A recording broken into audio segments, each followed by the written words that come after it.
In the second half, however, Belgium raised their game. Manager Guy Thys brought on 2 substitutes and made some tactical adjustments. He was rewarded with an equaliser from Miner's son, Alex Chernyatinski.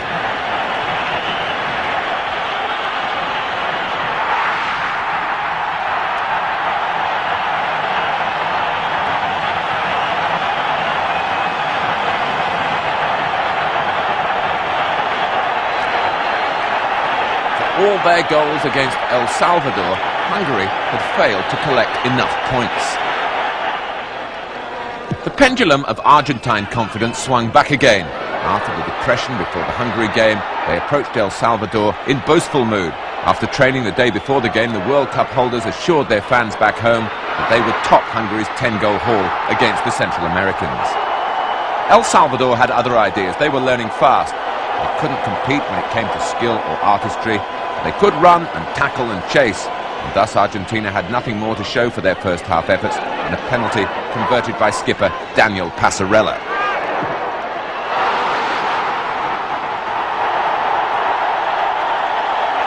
Even in the second half, the floodgates failed to open. Maradona, listless and subdued, he failed to score. Everyone left it to Bertoni to secure victory with a typically determined individual effort.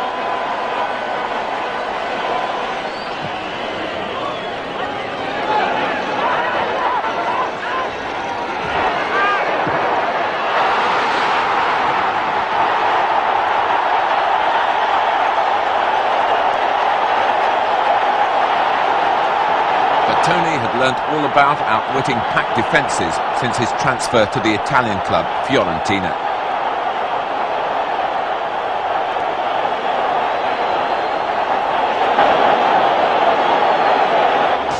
Belgium began the group brilliantly, with Erwin van den Berg's goal beating the reigning world champions, but they found El Salvador and Hungary more difficult to break down. Nevertheless, they topped Group 3 and Argentina qualified with them. Hungary were left with only memories of their salvo against El Salvador. The Central Americans showed more resolution against Belgium and Argentina. France in the blue shirts found themselves in Group 4. As a nation, they'd been a wonderful influence on the game. Jules Rimet, Henri Delaunay and Gabriel Hano invented the world and European competitions that are commonplace today. But in 1982, France and their clubs were still without a win in a major international tournament. Would this World Cup change that?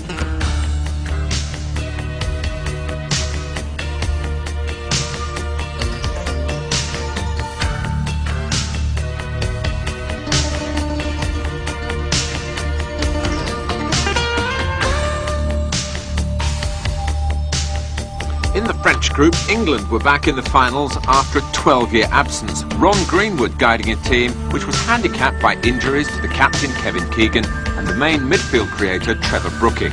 Czechoslovakia had also been absent since 1970. Their coach Josef Vengloš, like Greenwood, a serious student of the world game.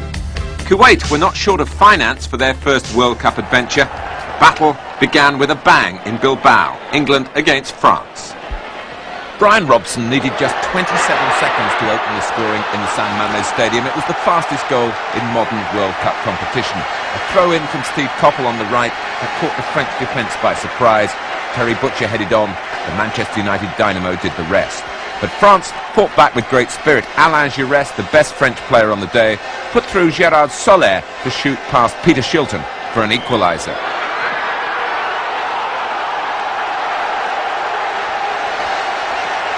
England regained the initiative in the second half. Surprisingly little was seen of the French superstar Michel Platini. Robson was dominating midfield and the goal area as well.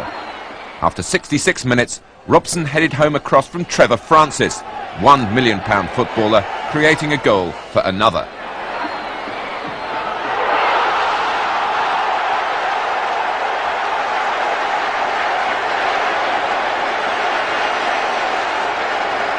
Francis was also the creative force behind England's third goal.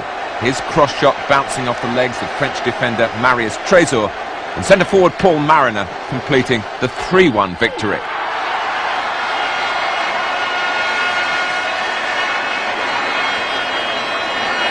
World Cup veterans Czechoslovakia were lucky to escape with a draw. Kuwait's Brazilian coach Carlos Alberto Pereira had built a skillful team. The Kuwaitis were unlucky to go behind to a penalty from Antonin Panenka after a foul on Vizek. At half-time, Carlos Alberto told his players they were too cautious, so they duly took the game to Czechoslovakia.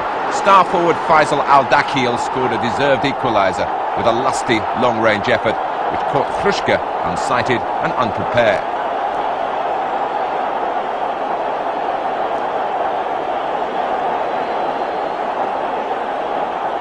England made sure of a place in the second round with a game in hand, as manager Ron Greenwood said afterwards. They could have been 5 up at half-time. Luck was not on their side, so it wasn't until the 63rd minute that England opened their account. From Ray Wilkins' corner, the goal from Trevor Francis.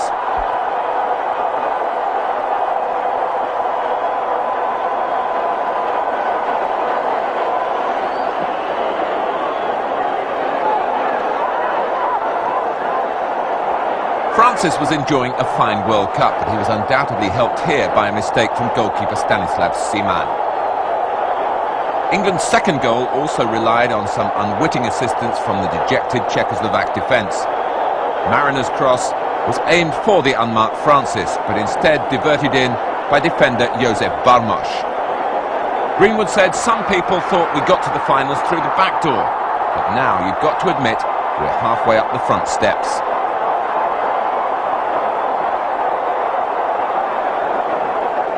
2-0 to England. It could have been several more.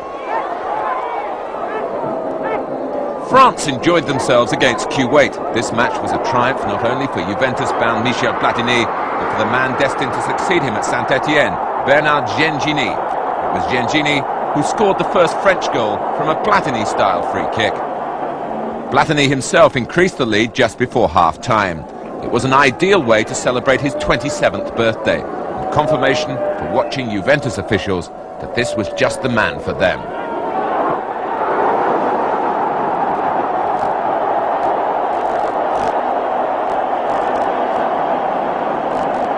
After half-time, there was more Platini brilliance. This time, Didier Six was the scorer of one of the outstanding goals of the entire tournament. His control and confidence said everything about the French football renaissance.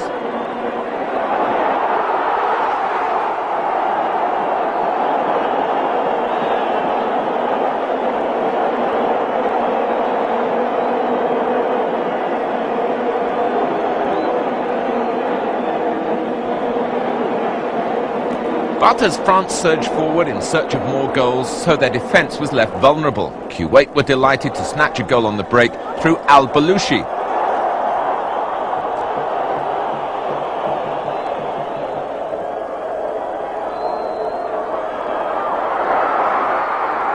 France caught napping at a free kick.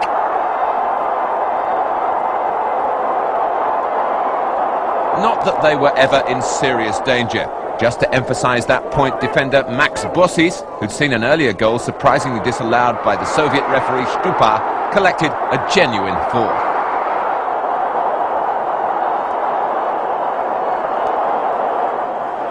Valladolid was the venue for the decisive group game for both teams. It was a poor match, featuring 80 minutes of drab football, but climaxed by 10 minutes of drama. France needed a draw to qualify for the second round. Czechoslovakia needed to win to accompany England into the next phase. Six shot France in front after 66 minutes. Czechoslovakia's cause appeared lost. Yet now they suddenly produced their best football of the finals. 5 minutes from time, their midfield general Panenka equalised from a penalty.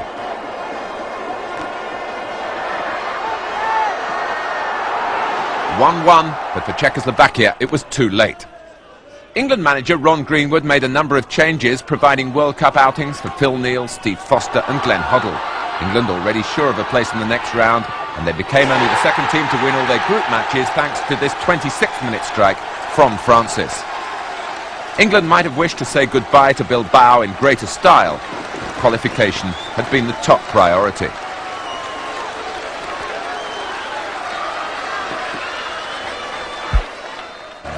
With Brian Robson's goal after only 27 seconds against France, England made the perfect start and kept up the momentum, played 3, won 3, through to the next phase with comfort. France followed them at the expense of Czechoslovakia, who faced an uphill struggle once they'd been held by Kuwait.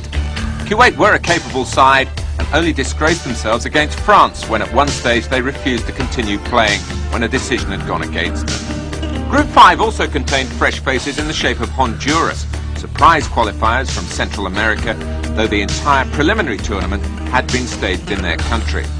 Honduras weren't just along for the ride, and no one in the group found them easy opposition.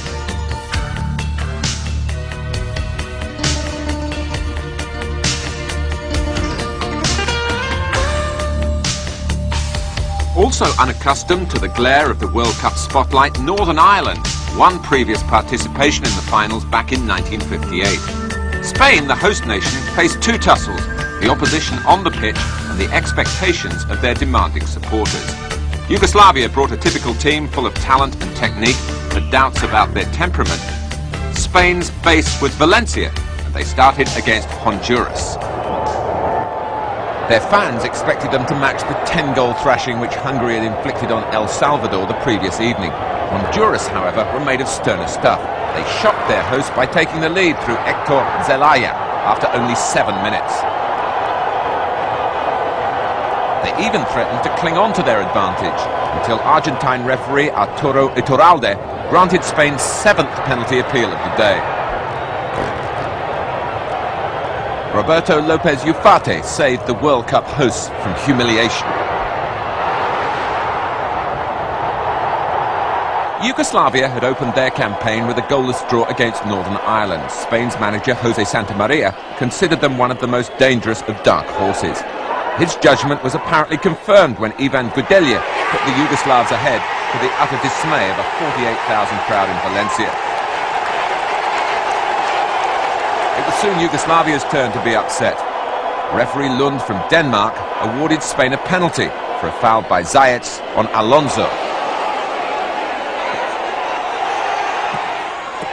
Yugoslavia protested in vain that the foul had occurred outside the penalty area. Lopez Ufarte missed with his first penalty, but the referee ordered it to be retaken because goalkeeper Pantelic had moved. This time Juanito made no mistake. As time went on, the elegant skills of skipper Suriak brought Yugoslavia midfield control. But it was Spain who scored the winning goal through Sara after goalscorer Gudelj had carelessly conceded a corner.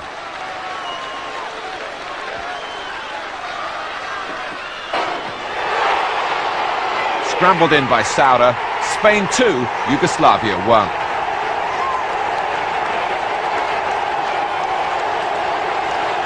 Northern Ireland made history with Norman Whiteside, just 17, and the youngest player ever to appear in the World Cup finals. Both Honduras and the Irish had drawn their first games, and this match duly went the way of the form book. Northern Ireland got off to a bright start. Jerry Armstrong scoring after a Sammy McIlroy free kick hit the bar.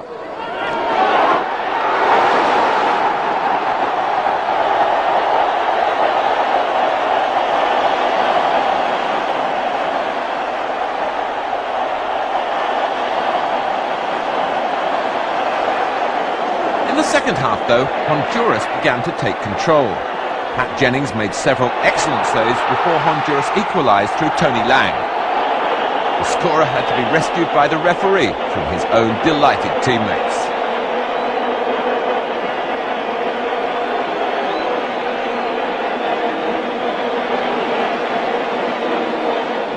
Honduras and Yugoslavia said farewell to the World Cup with a tired display. Honduras finished the match with 10 men after the sending off of Gilberto. His offence was to tell the Chilean referee what he thought of a decisive penalty award.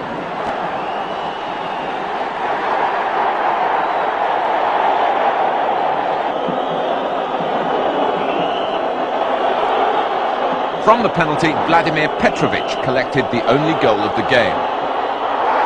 Yugoslavia, not for the first time at a World Cup, had promised so much, only to deceive. Billy Bingham's Northern Ireland achieved one of their most famous victories against all the odds. Inexperienced referee Ortiz of Paraguay was clearly unnerved by the ferocity of the Spanish support in Valencia. Yet from 37-year-old Jennings to 17-year-old Whiteside, the Irish gave Spain a lesson in determination and fair play, and they provided one of the most